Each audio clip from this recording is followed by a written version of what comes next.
আর মাত্র ৪৮ ঘন্টা পর তোমাকে মৃত্যুদণ্ড দেওয়া হবে। আদালতের রায় বদলানোর কোনো সুযোগ নেই। তাই বলো, তোমার শেষ ইচ্ছা কি?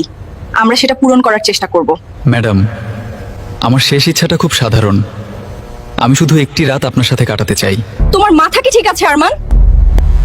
আমি কোনো সাধারণ নারী নই, আমি একজন দায়িত্বরত পুলিশ অফিসার। জেলের ভেতরে একজন কয়েদির এমন ইচ্ছা পূরণ করা কোনোভাবেই সম্ভব নয়। ম্যাডাম, এটাই আমার জীবনের শেষ ইচ্ছা। এখন আপনি সেটা পূরণ করবেন কি করবেন না, সেটা আপনার ইচ্ছা। ঠিক আছে, আমি তোমার শেষ ইচ্ছা পূরণ করব। তবে আমার একটি শর্ত আছে, আমাদের এই গোপন মুহূর্তের কথা তুমি কাউকে বলবে না। আমি কথা দিচ্ছি, আমাদের মাঝে যা ঘটবে কেউ জানতে পারবে না। বেশ, রাত হতে এখনো অনেক বাকি। রাত গভীর হলে সবাই যখন ঘুমিয়ে পড়বে, আমি নিজেই আসবো তোমার সেলে। তখন তুমি তোমার শেষ ইচ্ছা পূরণ করে নিও। দুপুর 11টা। পুলিশ ইন্সপেক্টর তানিয়া তার এসি রুমে অস্থিরভাবে পায়চারি করছেন। তার মনে এক অস্থির দ্বন্দ্ব চলছে। হঠাৎ তার রুমে প্রবেশ করলেন তার বড় ভাই শরীফুল সাহেব।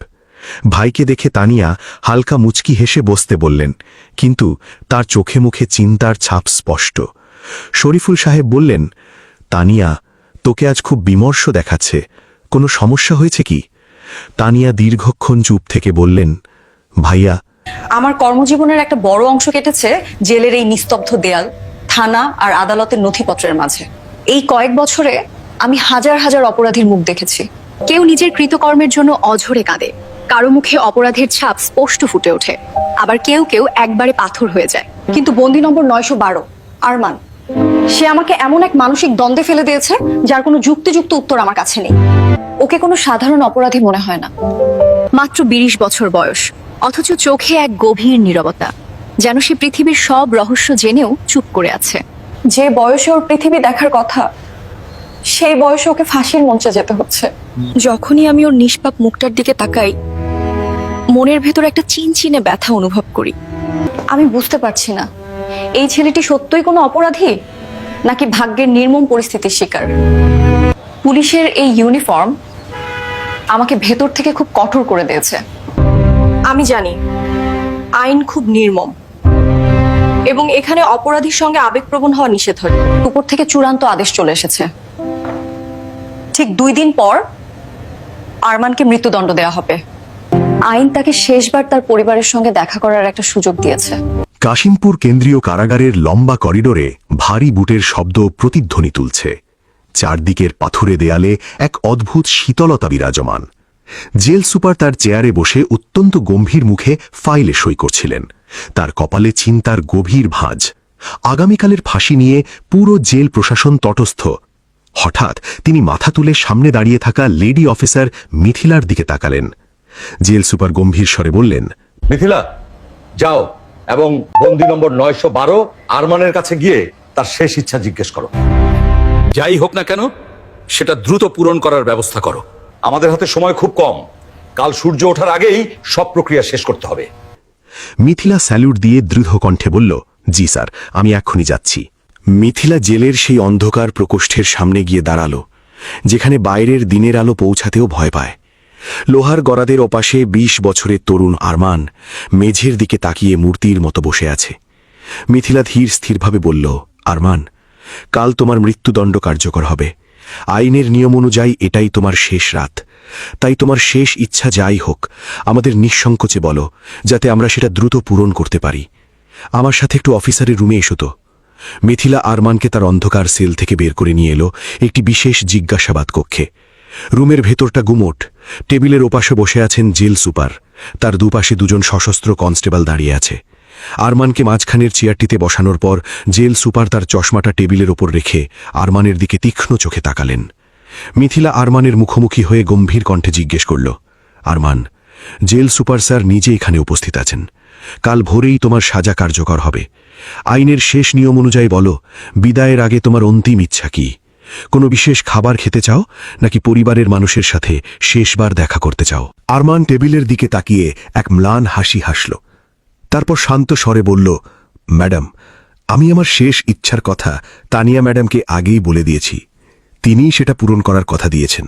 মিথিলা একটু বিরক্তির স্বরে উত্তর দিল, দেখো আরমান, তানিয়া ম্যাডাম এখন এখানে নেই, তিনি এক জরুরি সরকারি মিশনে আগামী 10-15 দিনের জন্য শহরের বাইরে গেছেন। এখন আমাদের যা করার করতে হবে, তুমি নির্দ্বিধায় আমাদের বলো। আরমান কিছুক্ষণ চুপ থেকে ধীর গলায় বলল, স্যার, আমার শেষ ইচ্ছা আমার বিয়ে কোনো কুমারী মেয়ের সঙ্গে দেওয়া হোক। কি, তুমি কি তোমার জ্ঞান হারিয়েছ?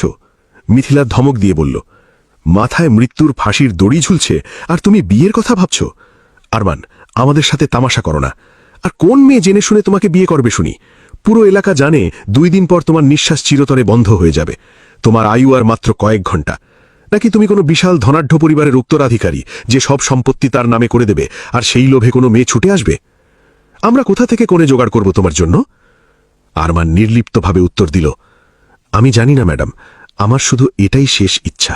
মিথিলা তাকে বোঝানোর শেষ চেষ্টা করল, আরে ভাই, অন্য কিছু চাও, পরিবারের সঙ্গে দেখা করা, পছন্দের কোনো ভালো খাবার খাওয়া, বা একটু খোলা বাতাসে শেষবার ঘুরে আসা। এই বিয়ে শাদীর নাটক আমাদের পক্ষে করা সম্ভব না। আরমান এবার একটু জোর দিয়ে বলল, ম্যাডাম, আপনি আমার বিয়ের কোণে নিয়ে চিন্তা করবেন না। আপনি শুধু এলাকায় এই ঘোষণা দিয়ে দিন যে আরমানের সাথে একদিনের জন্য যে মেয়ে বিয়ে করতে রাজি সে যেন থানায় বা জেল গেটে চলে আসে। আমার কোণে নিজেই ঠিক সময় চলে আসবে। মিথিলা ভাবল, এটাই হয়তো মরার আগে ছেলেটার শেষ পাগলামি। সে জেল সুপারের বিশেষ অনুমতি নিয়ে এলাকায় মাইকিং করার নির্দেশ দিল। শহরের অলিগলি, বাজার আর মোড়ে মোড়ে, শুনুন শুনুন শুনুন, এলাকাবাসীকে জানানো যাচ্ছে যে বন্দি নম্বর 912 আরমানকে আগামীকাল সকালে ফাঁসি দেওয়া হবে। তার শেষ ইচ্ছা, সে একজন কুমারী মেয়েকে বিয়ে করতে চায়। যদি কোনো সহৃদয়া মেয়ে নিজের সম্মতিতে আরমানের কোণে আনতে চান, তবে আজ সন্ধ্যার মধ্যে জেল গেটে উপস্থিত হন। ঘোষণার পর কয়েক ঘন্টা পার হয়ে গেল। জেলের মূল গেটে উৎসুক মানুষের ভিড় জমল ঠিকই, কিন্তু সবাই এলো বিদ্রুপ আর তামাশা দেখতে। কেউ এমন মৃত্যুর দোরগোড়ায় থাকা মানুষের সাথে সংসার করতে রাজি হল না। মিথিলা জেলের ভেতরে গিয়ে আরমানকে বিদ্রুপ করে বলল, এই নাও আরমান, তোমার জন্য পুরো এলাকায় ঢোল পিটিয়ে ঘোষণা দেওয়া হয়েছে। রাস্তার লোক হাসাহাসি করছে। সন্ধে হয়ে এলো, কিন্তু জমের সাথে ঘর করতে তো কোনো কোণে এলো না। আরমান শান্ত চোখে জানালার ওপাশে তাকিয়ে ধীর স্থিরভাবে বলল, সে আসবে ম্যাডাম, শুধু একটু ধৈর্য ধরুন। আমার নিজের উপর বিশ্বাস আছে, সে ঠিক আসবে। হঠাৎ এক কনস্টেবল হন্তদন্ত হয়ে দৌড়ে এসে হাঁপাতে হাঁপাতে বলল, ম্যাডাম, গাজব হয়ে গেছে। বাইরে একটা মেয়ে এসেছে, টকটকে লাল বেনারসি পরে সাজগোজ করে একেবারে কোণের মতো লাগছে, আর সাথে একজন বয়স্ক কাজী সাহেবকেও নিয়ে এসেছে। মিথিলা অবাক হয়ে বলল, জানি না কোন পাগল মেয়ে যে এই মরতে বসা ছেলেটাকে বিয়ে করতে এসেছে। চলুন গিয়ে দেখি। জেলের বাইরে গিয়ে মিথিলা দেখল এক অপরূপা তরুণী লাল শাড়িতে কোণে সেজে ঘোমটা দিয়ে দাঁড়িয়ে আছে। মিথিলা কাজী সাহেবকে জিজ্ঞেস করল, কাজী সাহেব, এসব কি হচ্ছে? এই মেয়েটি কে, আর আপনি একে এখানে কেন এনেছেন? কাজী সাহেব দীর্ঘশ্বাস ফেলে অপরাধীর মতো বললেন, ম্যাডাম, এই মেয়েটি নিজে আমার কাছে গিয়েছিল। ওর একটাই জেদ, ও বন্দি আরমানকেই বিয়ে করবে। আমি ওকে অনেক বুঝিয়েছি, কাল ও মারা যাবে, তুমি সারা জীবনের জন্য বিধবা হয়ে যাবে। কিন্তু ও কোনো কথা মানতেই চাইল না। আপনি নিজে কথা বলে দেখুন। মিথিলা মেয়েটির কাছে গিয়ে অবাক হয়ে বলল, মা, তুমি কি জানো আজ রাতই ওই ছেলেটার শেষ রাত? ভোরের আলো দেখার আগেই সে পৃথিবী ছেড়ে চলে যাবে। তাও কেন নিজের জীবনটা এভাবে নষ্ট করছো? মেয়েটি চোখের জল মুছে ধীর অথচ স্পষ্ট গলায় বলল, আমি জানি ম্যাডাম, কিন্তু আমি তাকে অগাধ ভালোবাসি। আমি চাই না সে দুনিয়া থেকে নিঃসঙ্গ আর অনাথ হয়ে বিদায় নিক। আমি ওর শেষ ইচ্ছা পূরণ করতে চাই। মিথিলা আর কিছু বলতে পারল না। জেলের সেই বিষাদময় গুমোট দেওয়ালগুলোর মাঝেই প্রথমবার বিয়ের মন্ত্র উচ্চারিত হল। গরাদের এপার আর ওপারে দাঁড়িয়ে কাজী সাহেব সব নিয়ম পূর্ণ করে দোয়া দিলেন, সদা সুখী থেকো। মিথিলা এক দীর্ঘশ্বাস ফেলে বলল, এই পথ তোমার জন্য সহজ হবে না সুমি, যাও ভেতরে যাও। রাত গভীর হল। মিথিলা পাহারাদারদের ইশারায় সরিয়ে দিয়ে বলল, চলো এখন ওদের একা ছেড়ে দিই, ওদের জীবনের শেষ কয়েকটা ঘন্টা। এমনিতেও অনেক রাত হয়েছে, আমি আমার কেবিনে গিয়ে একটু বিশ্রাম নিই। পরদিন খুব ভোরে, যখন ভোরের আলো ঠিকমতো ফোটেনি, জেল সুপারের হাঁকটাকে মিথিলার ঘুম ভাঙল। মিথিলা, ওঠো, সকাল হয়ে গেছে, সব প্রস্তুতি শেষ, আরমানকে জল্লাদের কাছে নিয়ে যাওয়ার সময় হয়েছে। মিথিলা দ্রুত চাবির গোছা নিয়ে জেলের সেই সেলের সামনে গেল। চলো আরমান, সময় হয়ে গেছে। কিন্তু সেলে ঢুকতেই মিথিলার হাত থেকে চাবিগুলো মেঝেতে পড়ে গেল। তার চোখ কপালে উঠল। সেলে আরমান নেই, জানালার লোহার শিকগুলো সুকৌশলে কাটা। সেখানে শুধু সুমি একা লাল বেনারসি পরে জানালার বাইরে তাকিয়ে মূর্তির মতো বসে আছে। সুমি, আরমান কোথায়? তুমি কি ওকে পালাতে সাহায্য করেছ? মিথিলার আর্তচিৎকারে পুরো জেলখানা কেঁপে উঠল। সুমি শান্ত গলায় ঘুরে দাঁড়ালো। ওর মুখে তখন এক স্বর্গীয় প্রশান্তি। সে বলল, সে মুক্ত ম্যাডাম, আমি ওকে পালিয়ে যেতে সাহায্য করেছি। মিথিলা রাগে ফেটে পড়ে চিৎকার করে বলল, তুমি পাগল হয়ে গেছো? তুমি জানো এর শাস্তি কি? আর তুমি একজন খুনিকে কেন পালাতে দিলে? এখন তোমার কি হবে?